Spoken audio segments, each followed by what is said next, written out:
السلام علیکم، یہ کلاس 8 ہے، سبجیکٹ اردو، موضوع گیہوں کا دانہ۔ سوال نمبر 1، یہ کیسے پتہ چلا کہ وہ انڈا نہیں گیہوں کا دانہ تھا؟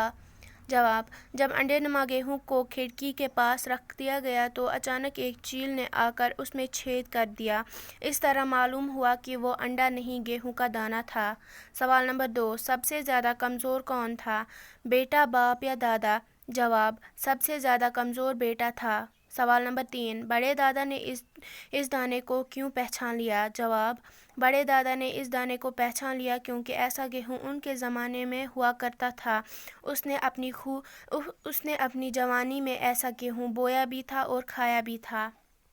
سوال نمبر 4، آج کے انسان کی زندگی دکھ بھری کیوں ہے؟ جواب: آج کے انسان کی زندگی دکھ بھری اس لیے ہے کیونکہ آج کا انسان اپنی کمائی پر مطمئن نہیں ہے، نہ وہ خدا پر ایمان رکھتا ہے اور نہ اپنی محنت پر بھروسہ کرتا ہے، بلکہ اپنے پڑوسیوں کی دولت کی طرف للچائی ہوئی نظروں سے دیکھتا ہے۔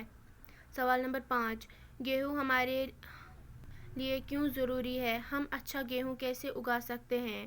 جواب: گیہوں ہماری روزمرہ کی خوراک ہے۔ یہ ہماری صحت کے لیے بھی مفید ہے۔ اچھا گیہوں اگانے کے لیے اچھے بیج اور اچھی زمین ضرورت ہوتی ہے، اور ہم اپنی محنت، ایمانداری اور جدید سائنسی طریقوں کو بروئے کار لا کر اچھا گیہوں اگا سکتے ہیں۔